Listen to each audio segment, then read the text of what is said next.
थोड़ा इनके जीवन में इनको क्या चाहिए? यश चाहिए, नाम चाहिए, कोई पद चाहिए, सब मिलता है इसमें।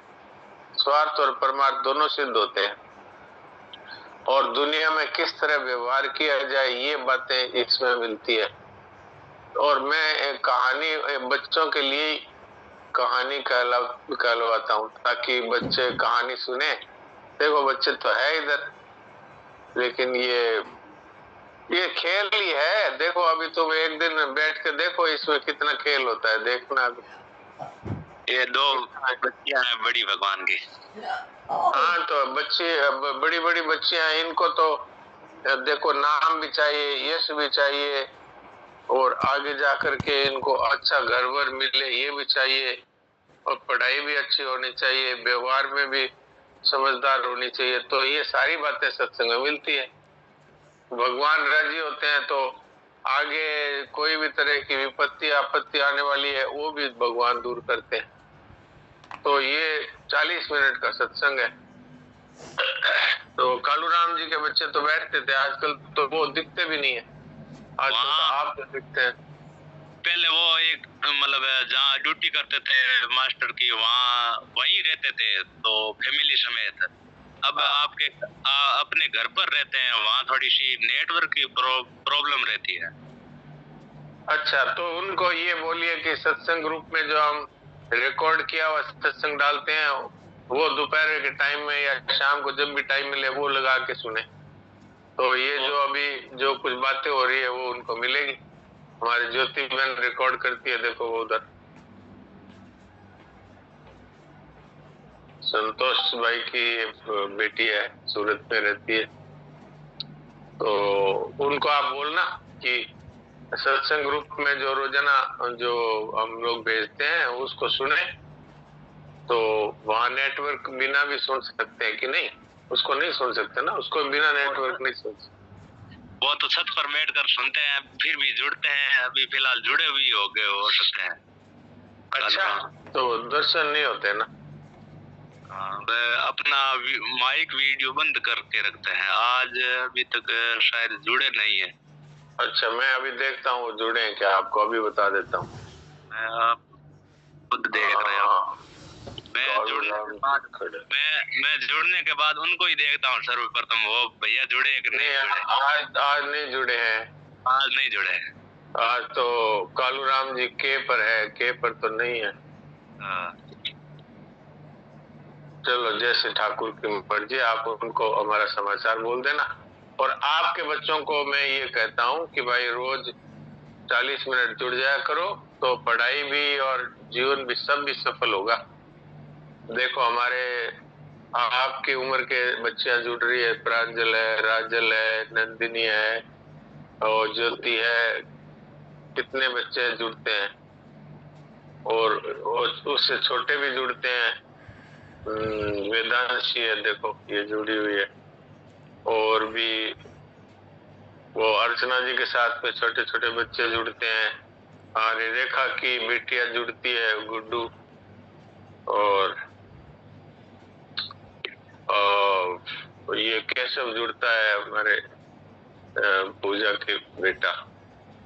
तो बच्चे लोग कितने जुड़ते हैं। तो अब मैंने शक्ल देख लिया, आप भाई जुड़ना। तुम क्या क्या नाम है इनके बताओ। किशन जी इनके नाम बताओ। ये बड़ी इसका नाम अनिला है। पीछे जो बैठी है अनिला। अनिला। ये व्हाइट शर्ट की है उर्मिला। ये उर्मिला। और कौन है? और भी कोई बच्चा है इधर? छोटा दो, एक छोटी बच्ची है, मतलब जुड़वा एक बच्चा है, एक बच्ची है। एक वो कहाँ है? वो अभी चाचा के घर गए हुए हैं। ठीक है, वो आए तो कल उनको बोलना कि सब लोग बैठो इधर चारों और अच्छी कहानी सुनाएंगे, ठीक है ना? आप कल जुड़े तो जरूर याद रखें, ठीक है? ठीक।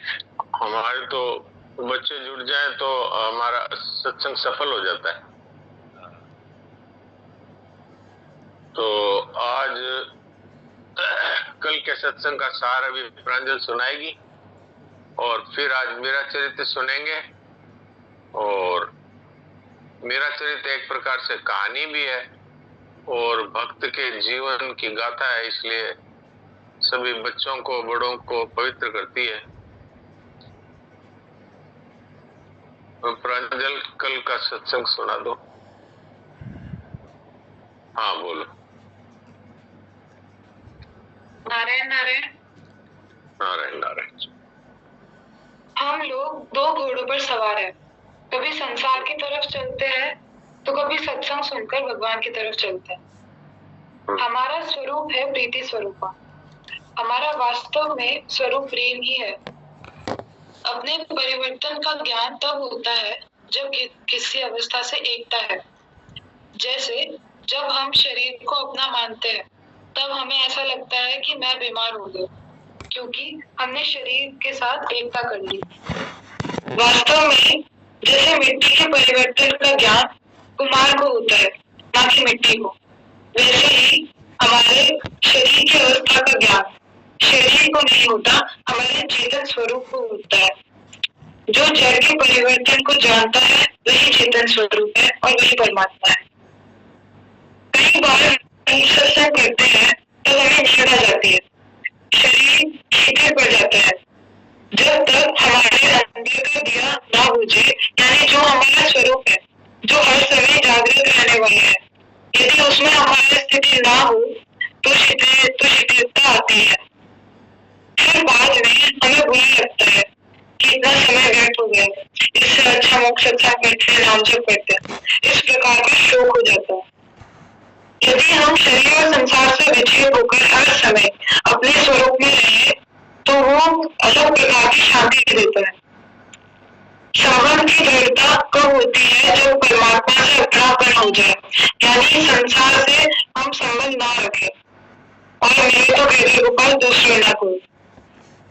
पर ऐसा सोचना कि थोड़ा भगवान को याद कर लेंगे और थोड़ा संसार को याद कर लेंगे तो इससे मन में छोटा संतोष हो जाता है। हमारा उद्देश्य किताब पूरी करना नहीं है, उनमें जो बातें हैं उन्हें समझना और जीवन में धारण करना है।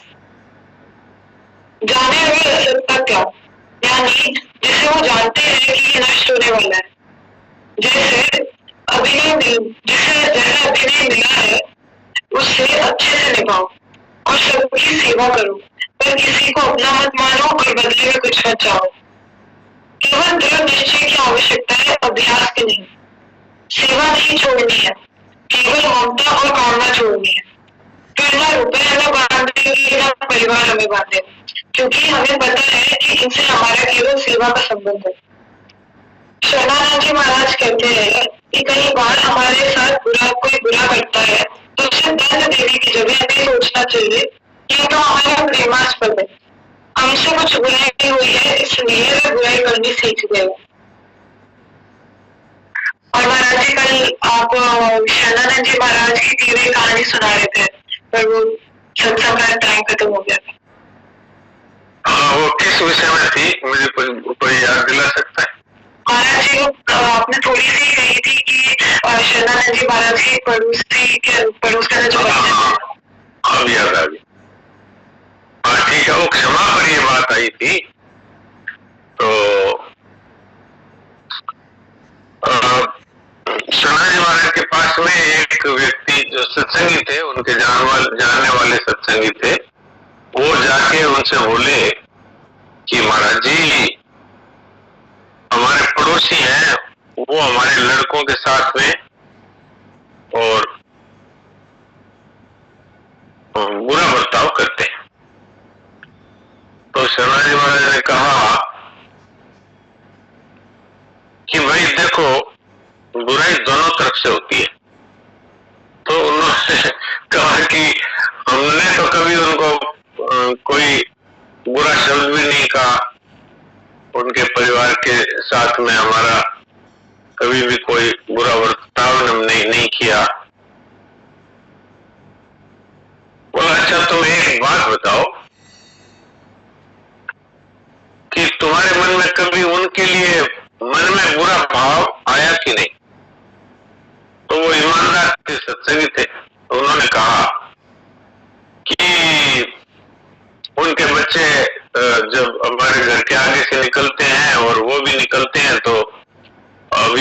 से ऐसे छाती फुलाकर निकलते हैं, तो कभी मेरे मन में ऐसे आती थी, कभी इनको मैं नीचा दिखाऊंगा। तो बोले कि देखो, ये जो तुम्हारा भाव है ना, उस भाव ने उनमें दुर्भावना पैदा करी। तुम सोचते होंगे, मैं तो मन में ही सोचता हूँ, उनको कैसे पता लगेगा? उनको पता नहीं लगता, लेकिन ये जो तुम्हारा भाव है, यही विभू होकर फैलता है। इसलिए किसी के प्रति हमारे मन में दुर्भाव भी अगर है, तो एक प्रकार से उसके प्रति हमारा द्वेष हो गया ना। तो द्वेष है वो कई गुना होकर के और उसमें भी पनप जाता है हमारे लिए। इसलिए द्वेष से सिर्फ हमारे ही बुरा नहीं होता, जिसके प्रति हम द्वेष रखते हैं उसका भी बुरा होता है, उसका बुरा भाव बन जाता है, तो वो बुरे काम में प्रवृत्त होता है। अब वो उनके बच्चे आपके बच्चों से लड़ाई करते हैं, तो इसके पीछे ये कारण है। आप यदि अपने मन में उनके लिए सद्भाव रखें और ये कहें भगवान से कि हे प्रभु, सबके मन में शांति हो, सबको एक सबका कल्याण हो, इस तरह के भाव रखेंगे तो उनका द्वेष बिना कुछ किए मिट जाएगा। महाराज जी तो स्वामी राम सुखदास जी महाराज तो कहते थे, अगर कोई हमसे बैर रखता है तो मन ही मन आप उसको प्रणाम करो, दिन में 2, 3, 4 बार। और इससे भी बढ़कर बताते थे कि उसको मन में विचार करके फिर उसके चारों तरफ परिक्रमा करो और उनको प्रणाम करो, ऐसा करो। तो आप देखो फिर उसका आपके प्रति जो वैर भाव है, दुर्भाव है, वो मिटता है कि नहीं, देखो करके देखो। इस सारी बातों का तात्पर्य यही है कि जो कुछ हम दूसरों के लिए सोचते हैं वो कई गुना होकर हमारे साथ हो जाता है। ये बात मेरे कहने पर मैं इतनी अच्छा है, प्रांजल ने याद दिला दिया, मैं तो भूल गया था। तो अब हम सुनते हैं मीरा चरित्र नंदिनी से। हमारे दाई बाबा जी जुड़े हुए हैं, ये बहुत सुलझे हुए साधक हैं। और हमारा एक सत्संग में इन्होंने मुझे जोड़ा है, जो रात को 9 से 10 होता है, मंगल बुध बृहस्पति। और उसमें हमारी एक बहन है जो अभी अमेरिका में है, वो है बीकानेर की, दीप्ति पारिक। वो सत्संग कराती हैं और महाराज जी के सिद्धांतों को बहुत ही बढ़िया ढंग से और साधक संजीवनी के आधार पर श्रोताओं के लिए बोलती है, रखती है। उसमें सैकड़ों मेंबर्स हैं जुड़े हुए। तो मुझे भी दया जिनका आप जुड़ो तो मैं भी उसमें जुड़ने का भाव रखता हूँ और प्राय जुड़ता हूँ। तो इनके अच्छे सुलझे हुए साधक हैं, इनके अच्छे विचार हैं। मैं तो ये कहता हूँ हमारे सत्संग में भी आपको मैं कोस्ट बना दूं तो आप कुछ अपने विचार रख दिया करो। हमारे एक हरिओम जी हैं, वो वाराणसी से जुड़ते हैं, बहुत अच्छे विद्वान हैं। और उनको गीता जी का आगे पीछे कौन से अध्याय में क्या प्रसंग आया था, फिर उसका आगे किस तरह से उसके साथ वो जुड़ता है, ये बहुत विद्वान है और गीता जी का अच्छा इनको अभ्यास है। और हमारे तो ये साथ रहने से हमारे बड़ा सहयोग मिल जाता है। तो मैं इनको कोर्स बना के रखता हूँ ताकि इनको हाथ नहीं खड़ा करना पड़े और जब इनके मन में आए तब अपनी बात कह सके। ऐसे मैं आपको भी कोर्स बना देता हूँ, जिससे कि आप कोई बात हो तो आप कह दिया करो तो सभी को लाभ होगा। सत्यनारायण जी।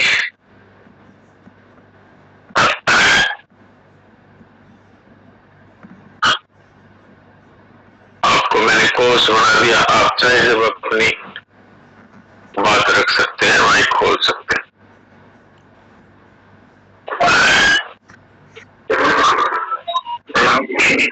मेरी आवाज आ रही है? हाँ, आ रही। बहुत सुंदर आपने ये कहानी सुनाई, मतलब ये इस बहन ने जो पूछा था कि जो ये मुझे बहुत अच्छी लगी, बड़ी प्रेरणादायी कहानी थी। और हाँ जी, बहुत अच्छा लगा। और दूसरी बात है कि ये जो अपने विनय सिंह जी जुड़ते हैं वो तो बहुत अच्छे साधक हैं, बहुत अच्छे साधक हैं। उनको बड़ा गहरा ज्ञान है, वो भी कभी कभी मुझे देते हैं देते रहते हैं। तो डॉक्टर साहब मुझे गीता का बहुत अच्छा, तो इतना जितना आपको है उतना तो नहीं है, लेकिन फिर भी मुझे इसमें बड़ी रुचि है। और दूसरी जो आपने गीता की बात कही, तो मैं तो ये चाहूंगा कि अपने यहाँ ये जो बच्चे जो जिनको मान लीजिए गीता पर रुचि है और है, तो वो भी गीता से जुड़े तो उन बच्चों को भी लाभ होगा अगर उनको समय हो तो। नहीं तो हमारे सत्संग ग्रुप में मैं वहाँ का जो वो डाल देता हूँ, वहाँ की लिंक, वो जो जूम पर ही है, जूम तो सबके पास डाउनलोड है ही, जिनको समय हो मंगलवार, बुधवार और बृहस्पतिवार 9 से 10 में जुड़े, बहुत अच्छा होगा। बहुत लाभ मिलेगा बच्चों को। और ये मतलब हम तो बड़े भाग्यशाली हैं कि आप गीता रस से जुड़ते हैं, तो आप भी बराबर, तो मुझे तो बहुत अच्छा लगता है। ये स्वामी जी महाराज की जो एक बात दीप्ति जी ने बताई थी, तो बात मुझे समझ नहीं आई कि आपने, मैंने पूछा तो आपने बहुत अच्छा उसका उत्तर दिया, मुझे बहुत अच्छा लगा। वो तो देखिए, हम लोग सब एक दूसरे से विचार विनिमय करते हैं, तो आपकी अच्छी बातें हमें मिल जाती है, हमारे पास जो सुनी हुई बातें हैं वो आपको मिल जाती है, तो ये विचार विनिमय से ही तो सत्संग होता है। हमारे तो परिवार के परिवार जुड़ते हैं, तो मैं तो बच्चों को नहीं बड़ों को भी कहूंगा कि वो रस धारा में, गीता रस धारा में जुड़े। मैं उसकी लिंक डाल दूंगा सत्संग ग्रुप में, तो ठीक 9 बजे जुड़ जाएं। और जो बोलती है तो दीप्ति जी पारिक, वो 3 भाषाओं की बहुत अच्छी जानकार है, संस्कृत की भी बहुत अच्छी जानकार है, इंग्लिश भी अच्छा जानती है, बोलती है, और हिंदी भी बोलती है। और साधक संजीवनी वो इंग्लिश वाली है, वो भी सामने रखती है, उसको भी पढ़ती है, क्योंकि उनके अमेरिका से वो प्रसारित होता है, तो बहुत सारे विदेशी सत्संग भाई बहन भी जुड़ते हैं, इसलिए वो इंग्लिश में भी थोड़ा बोलती है। तो उनका तीनों भाषाओं पर अच्छा कंट्रोल है, और उनको बचपन से संस्कार मिले हुए हैं स्वामी जी महाराज के, तो स्वामी जी महाराज की बातें बहुत ही अच्छे ढंग से समझाती है। देखिए, हम लोग तो साधारण रूप से सब करते हैं, उनका तो वो स्लाइड्स बनाती हैं, बहुत रिसर्च करती हैं, 3-4 तरह की पुस्तकें वो सब ले करके और पूरा कंपाइल करके वो पूरा 1 घंटे का प्रोग्राम बनाती है, बहुत ही बढ़िया है उनका। तो मैं तो सभी से ये प्रार्थना करता हूँ, जिनको समय हो वो जरूर जुड़े। तो मैं वो लिंक सत्संग ग्रुप में डाल रहा हूँ, अभी सत्संग के बाद डालने का विचार है। तो अब सुनते हैं अपने नंदिनी से। नंदिनी प्रणाम। नंदिनी सुनाओ।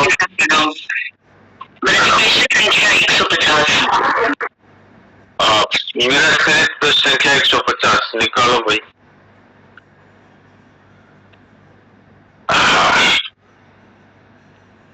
ठीक है, निकाली।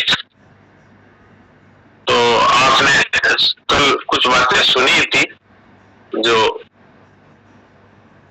आज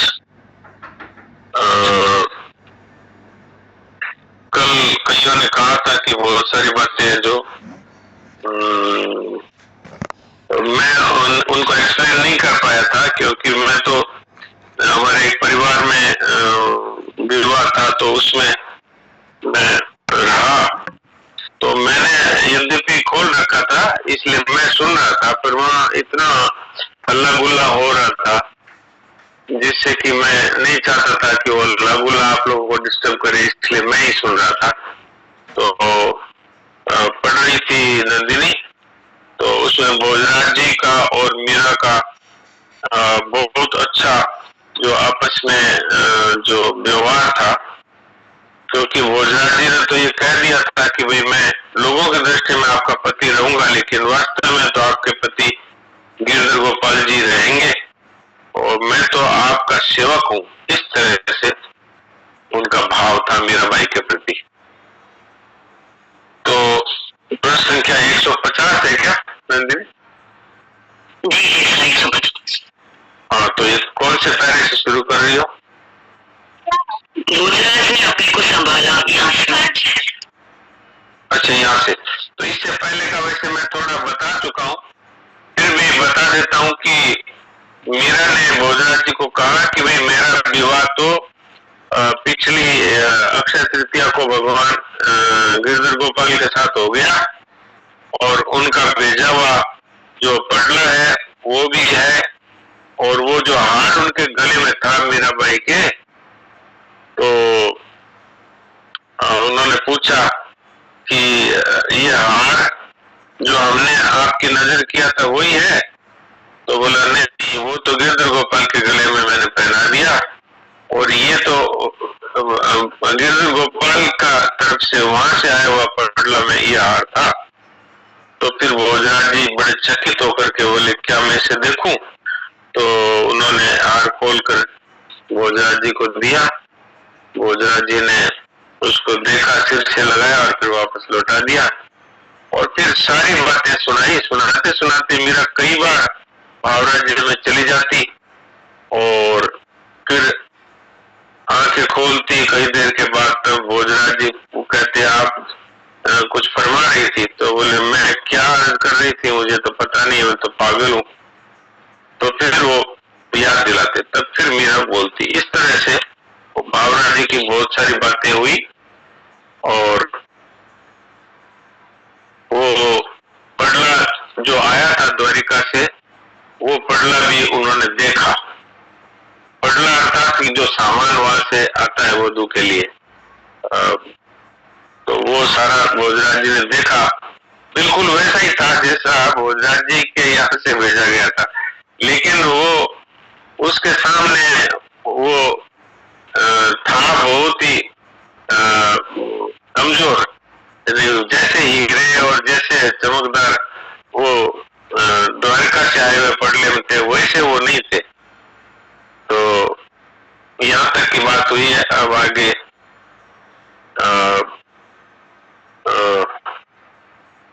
यहाँ तक कह दिया भोजराज जी ने कि आज से आप ही मेरे गुरु हैं, यानी मीरा को कह दिया, और मैं तो मतिहीन हूँ, मुझे भगवान के रास्ते पे आगे बढ़ाने की कृपा करिए। इस तरह से वो भाव विभोर होकर के और मीरा के चरणों की तरफ झुकने लगे, और मीरा ने सहज ही भोजराज जी के माथे पर हाथ लगा करके उन्होंने कहा उठकर विराजिए, प्रभु की अपार सामर्थ्य है, शरणागत की लाज उन्हीं के पास है, कातरता भला आपको शोभा नहीं देती, कृपा करके उठ जाइए। अब यहाँ से आगे सुनिए, भोजराज जी ने अपने को संभाला, सुनाइए। भोजराज ने अपने को संभाला, वे वापस गलती को अच्छा विराजे और साफे के पल्ले से आंसू पहुंचने लगे। मीरा ने उठकर उन्हें जल पिलाया। आप मुझे कोई सरल उपाय बताएं।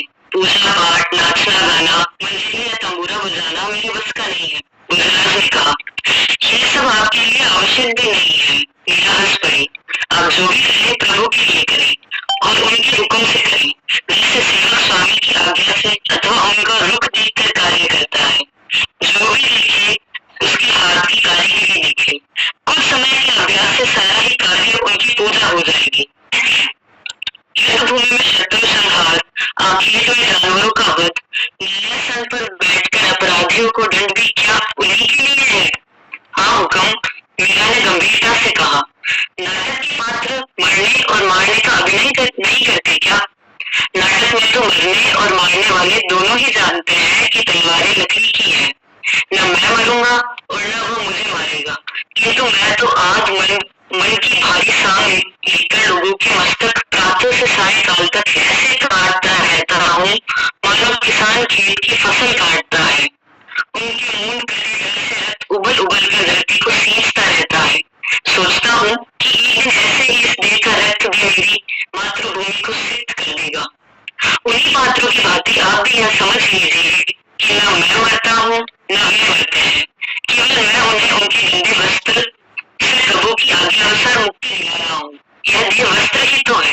जब इस देह से बहुत से देहों का भय उपस्थित हो जाता है तो उसे बदलना प्रभु आवश्यक मानते हैं और किसी को या आपको निर्मित बनाकर उस देह रूपी वस्त्र को फाड़कर नष्ट कर देते हैं। तब वह आत्मा नवीन देह धारण करके शुभ कर्म के लिए प्रस्तुत हो जाती है। इस प्रकार देह ही देह को नष्ट और उत्पन्न करती है। आत्मा तो विशुद्ध परमात्मा का अंश है। इसमें राग, द्वेष, क्रोध, मोह किससे आ सकता है? यह सब त्रिगुण की खेल है। जगत प्रभु का रंगमंच है जो सर्वत्र है। उसमें अवकाश कैसे, कहाँ से आएगा? दृश्य और दृष्टा वही है। अपने को कर्ता मानकर व्यर्थ बोझ नहीं उठाए। कर्ता बनने पर तो कर्म फल भी भुगतना पड़ता है। तब क्यों न दान किया की तरह जो वह चाहे वही किया जाए। मजदूरी तो कर्ता बनने पर भी उतनी ही मिलती है जितनी मजदूर बनने पर। साथ ही स्वामी की प्रसन्नता भी प्राप्त होती है।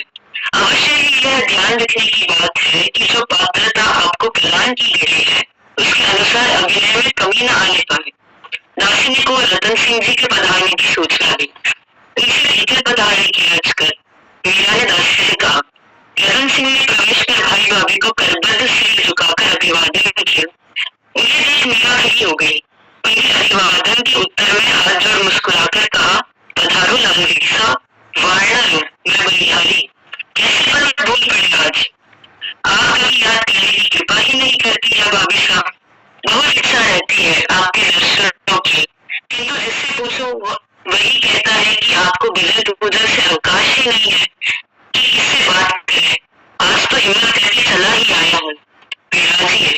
मीरा ने भोजराज की गद्दी की ओर संकेत किया, किंतु रतन सिंह उस गद्दी को दाहिने हाथ से छूकर नीचे गलीचे पर बैठ गए। अरे अरे, नीचे क्यों? मीरा ने पूछा। ऊपर विराज है आप। भाभी साहब, बाबूजी हुक्म मालिक है, इनके बराबर मैं कैसे बैठूंगा? तथा भोजराज ने बाँह पकड़कर उन्हें गद्दी पर खींच लिया और हंसते हुए बोले, समय से पहले ही बोझ मत रखो भाई, पहले उसे उठाने की शक्ति तो आए। कैसे पधारना हुआ? मीरा ने पूछा। साथ ही दासी को बुलाकर भोजन सामग्री लाने के लिए कहा। कहीं नहीं भाभी मारा, बाहर सभी तैयार है आपके पर जाने के लिए। मैं बाबूजी हुक्म को बुलाने आया हूँ। आज तो अखाड़े में भी नहीं पधारे आप। मैंने भोजराज की ओर देखा। थोड़ा मुंह छोटा कर लीजिए, फिर दोनों भाई पधारे, मीरा ने आग्रह किया। तब दासी द्वारा लाई सामग्री मीरा ने बाजोट पर सजा दी। चापा जलपात्र यथास्थान रख थोड़ी दूर हाड़ी पाला। हाथ धोने का पात्र रखकर उसके पास ही हाथ में लाल सागर, गंगा सागर और कंधे पर हस्ताड़ा मतलब सौरिया लेकर दीवार से लगकर खड़ी हो गई। आरोगो, मीरा ने आग्रह किया। आप ही साथ दिए हैं ना? रतन सिंह ने कहा। नहीं, आप दोनों आरोगे। मीरा के कहने पर दोनों भाई देखने लगे। पर रखते हैं नारायण नारायण, क्योंकि समय आज हो गया पूरा। कुछ तो मैंने वो सत्यनारायण जी की बात कही, उसमें बात पूरी हो गई। कुछ थोड़ा बच्चों के लिए बातें करी किशन जी करेला से, उसमें समय लग गया। और कुछ जो है फिर दरिमा जी से बातचीत हुई। तो ऐसे आज समय लगभग पूरा होने वाला है। थोड़ी देर के लिए हम लोग अब मूक सत्संग करें, अचिंत्य होकर बैठे।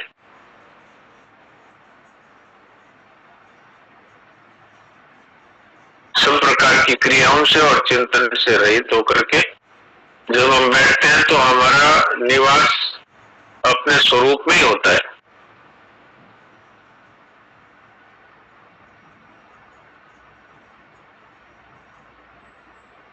शरीर और संसार असत होने का कारण इनका तो असत भाव न विद्यते 2 के 16 के अनुसार इनका अभाव ही है।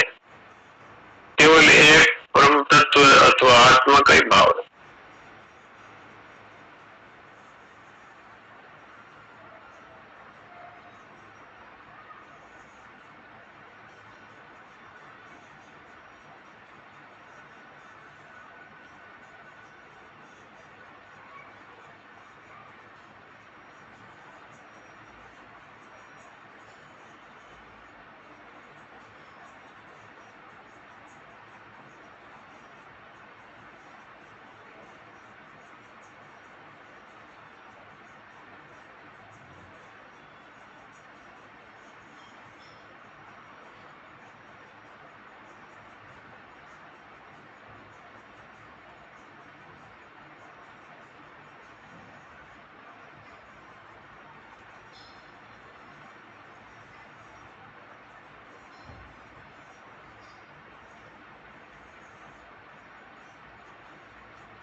भोग सत्संग सगुण निराकार परमात्मा को